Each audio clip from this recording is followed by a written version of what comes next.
നമസ്കാരം. ആചാര്യ വിഷ്വൽ മീഡിയയുടെ പുതിയ ഒരു എപ്പിസോഡിലേക്ക് എല്ലാ മാന്യ പ്രേക്ഷകർക്കും സുസ്വാഗതം. ജ്യോതിഷ സംബന്ധമായ കാര്യങ്ങളെക്കുറിച്ചാണ് നമ്മൾ ഈ ചാനലിലൂടെ പറഞ്ഞു വരുന്നത്. ഇന്ന് വിഷുഫലത്തെക്കുറിച്ചാണ് പറയണേ. 2025 വിഷുഫലം എങ്ങനെ എന്ന് നമുക്ക് നോക്കാം. ശരിക്ക് മേടം 1 തീയതി തൊട്ട് മീനമാസം വരെയാണ് വിഷു വർഷം. എന്തിനാണ് വിഷുഫലത്തിന് ഇത്രയും പ്രാധാന്യം കൊടുക്കുന്നു എന്ന് നോക്കിയാൽ, സൂര്യൻ, പ്രപഞ്ചനാഥനായ സൂര്യൻ ഉച്ചത്തിലേക്ക് പ്രവേശിക്കുന്ന ദിവസമാണ് വിഷു. അതുതൊട്ടാണ് പുതുവർഷം ആരംഭിക്കുന്നത്. മലയാള മാസപ്രകാരം ചിങ്ങമാസം 1 തീയതി തൊട്ട് ആരംഭിക്കും. ഇംഗ്ലീഷ് പ്രകാരം ജനുവരി മാസം 1 തീയതി തൊട്ട് ആരംഭിക്കും. പക്ഷേ വിഷുഫലം സൂര്യഭഗവാനെ ആസ്പദമാക്കി മേടമാസം തൊട്ടാണ് ആരംഭിക്കുന്നത്. ഇത് ഓരോ രാശിക്കാർക്കും എങ്ങനെ ഈ വിഷുഫലം എഫക്റ്റ് ചെയ്യുന്നു, ഈ വർഷം നിങ്ങൾക്ക് എങ്ങനെയാണ് എന്ന് നമുക്ക് നോക്കാം. നമുക്കിന്ന് തുലാം രാശിക്കാരുടെ ഫലത്തെക്കുറിച്ച് ചിന്തിക്കാം. ചിത്തിര നക്ഷത്രത്തിൻ്റെ 2ാമത്തെ പകുതി ഭാഗം, ചോതി നക്ഷത്രം, വിശാഖത്തിൻ്റെ ആദ്യത്തെ 3/4 ഭാഗം, ഈ 2.25 നക്ഷത്രങ്ങൾ അടങ്ങുന്നതാണ് തുലാം രാശി. ശരിക്ക് നമ്മൾ പറയുകയാണെങ്കിൽ തുലാം രാശിക്കാർക്ക് വളരെ നല്ല ഒരു വിഷുഫലമാണ് നിങ്ങൾക്ക് പ്രദാനം ചെയ്തു തരാൻ പോണേ. കാരണം കഴിഞ്ഞ പീരീഡുകൾ നിങ്ങൾക്ക് ഒട്ടും കൊള്ളത്തില്ല. നേരത്തെ ശനിയുടെ ബന്ധം ഉണ്ടായിരുന്നു. അത് കഴിഞ്ഞ് വ്യാഴം തന്നെ അഷ്ടമരാശിയിൽ നിൽക്കുകയായിരുന്നു. 8ലെ വ്യാഴം കഷ്ടനഷ്ടങ്ങളെ കൊടുത്തുകൊണ്ടിരിക്കും. ആ ഒരവസ്ഥയിൽ നിന്ന് ഇതാ നിങ്ങൾക്ക് അനുകൂലപ്രദമായ അവസ്ഥയിലേക്ക് വരികയാണ്. കാരണം ജ്യോതിഷത്തിൻ്റെ ഗുരുവായ അല്ലെങ്കിൽ ധനത്തിൻ്റെ ദേവനായ വ്യാഴം ഭാഗ്യസ്ഥാനത്തേക്ക് വരികയാണ്. ഭാഗ്യസ്ഥാനത്തേക്ക് വ്യാഴം വരികയാണ്. കണ്ടകശനിയില്ല.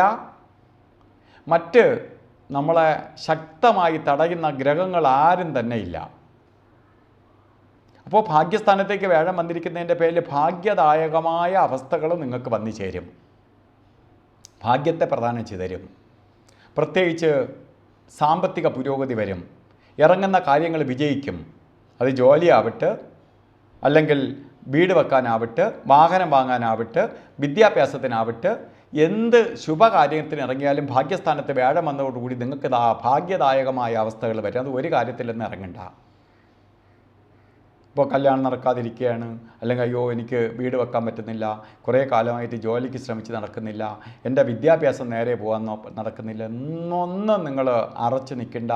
നിങ്ങൾ ഓരോ കാര്യത്തിന് ഇറങ്ങുക. കാരണം ഭാഗ്യസ്ഥാനത്ത് വ്യാഴം നിന്നുകൊണ്ട് നിങ്ങളെ, അതും മാത്രമല്ല വ്യാഴത്തിൻ്റെ ദൃഷ്ടിയും പതിയാണ്. ലക്ഷം ദോഷം ഗുരുകന്തി. വ്യാഴം ദൃഷ്ടി ചെയ്താൽ തന്നെ ലക്ഷം ദോഷം ഉണ്ടെങ്കിലും തീർന്നു പോകും. അപ്പോൾ ഈ ഫലസിദ്ധി നിങ്ങൾക്കിതാ വരാൻ പോവുകയാണ്. അപ്പോൾ ധൈര്യമായിട്ട് ഓരോ കാര്യത്തിന് ഇറങ്ങണം. ഒന്നിനും അയ്യോ ഇനി നാളെ ആവട്ടെ എന്ന് മാറ്റി വെച്ച് നിൽക്കരുത്. കാരണം നമ്മളെ ജീവിതയാത്രയിൽ ഇങ്ങനെ ഇടയ്ക്കിടയ്ക്ക് കട്ടർ റോഡും ഒക്കെ കിട്ടുമെങ്കിൽ ഇപ്പോൾ ഹൈവേ കിട്ടിയിരിക്കുകയാണ്. ഹൈവേ കിട്ടിയിട്ട് ഞാൻ ഇനി ഓടില്ല എന്ന് പറഞ്ഞിരുന്നിട്ട് കാര്യമല്ല. ഇപ്പോൾ എത്ര സ്പീഡിൽ പോകണോ അത്രയും നിങ്ങൾക്ക് കവർ ചെയ്യാൻ പറ്റും. ജീവിതയാത്രയിൽ നേട്ടം ഉണ്ടാക്കിയെടുക്കാൻ പറ്റും. അപ്പോൾ അങ്ങനെ നല്ലൊരു സമയം നിങ്ങൾക്ക് വന്നു ചേർന്നിരിക്കുകയാണ്. ഈ സമയത്തെ നിങ്ങൾ വേണ്ട രീതിയിൽ പ്രയോജനപ്പെടുത്തുക. അപ്പോൾ ഈ വീഡിയോ നിങ്ങൾക്ക് ഇഷ്ടപ്പെട്ടിട്ടുണ്ടെങ്കിൽ അത് മറ്റുള്ളവരിലേക്ക് ഷെയർ ചെയ്യുക. അതുപോലെ തന്നെ ഈ ചാനൽ സബ്സ്ക്രൈബ് ചെയ്തിട്ടില്ലെങ്കിൽ സബ്സ്ക്രൈബ് ചെയ്യുക. ബെൽ ബട്ടണും കൂടി അമർത്തുക. കാരണം നിങ്ങളിലേക്ക് നമ്മളിടുന്ന ഓരോ വീഡിയോയുടെയും നോട്ടിഫിക്കേഷൻ ലഭിക്കാൻ വേണ്ടിയിട്ട് ബെൽ ബട്ടണും കൂടി അമർത്തുക. അപ്പോൾ എല്ലാ ആൾക്കാർക്കും നല്ലത് വരുന്ന സമയമായതുകൊണ്ട് അത് അഡ്വാൻസ് ആയിട്ട്, അതുപോലെ ഞങ്ങൾ ചാനലിലൂടെ ബെൽ ബട്ടൺ അമർത്താൻ പറയണത് എന്തെന്ന് ചോദിച്ചാൽ, ഞങ്ങൾ ലൈവ് പ്രോഗ്രാം ചെയ്യുന്നുണ്ട്. ഇതുപോലെയുള്ള കാര്യങ്ങൾ നിങ്ങളെ നേരത്തെ കൂട്ടി അറിയിക്കുന്നുണ്ട്. ഇത് നിങ്ങൾക്ക് യഥാസമയത്ത് എത്താൻ വേണ്ടിയിട്ട് മാത്രമാണ്. അതുപോലെ തന്നെ എല്ലാ തുലാരാശിക്കാർക്കും നല്ല സമയത്തിലേക്ക് പോവുകയാണ്. നല്ല ഭക്തിയോടുകൂടി എല്ലാവർക്കും നല്ലത് കൂടി ചെയ്യാൻ നമുക്ക് നല്ല സമയം വരുമ്പോൾ മറ്റുള്ളവരെ മറക്കാതെ നമ്മളെ സഹായിച്ചവരെയും നമ്മളെ വെറുത്തവരെയും ഒക്കെ നമ്മൾ സ്നേഹിച്ച് കൂടെ കൂട്ടി എല്ലാവർക്കും നമ്മളാൽ കഴിയുന്ന സപ്പോർട്ടും ചെയ്യുക. കാരണം ഭാഗ്യസ്ഥാനത്ത് വ്യാഴം വരെയാണ്. ഒരുപാട് സഹായിക്കാനുള്ള അവസരങ്ങൾ നമുക്ക് വന്നു ചേരും, അതിനുള്ള നിവൃത്തിയും വരും. അപ്പോൾ അതും കൂടി സഹായിക്കുക. എല്ലാവർക്കും നല്ലത് വരട്ടെ എന്ന് പ്രാർത്ഥിച്ചുകൊണ്ട് നിർത്തുന്നു. നന്ദി, നമസ്കാരം.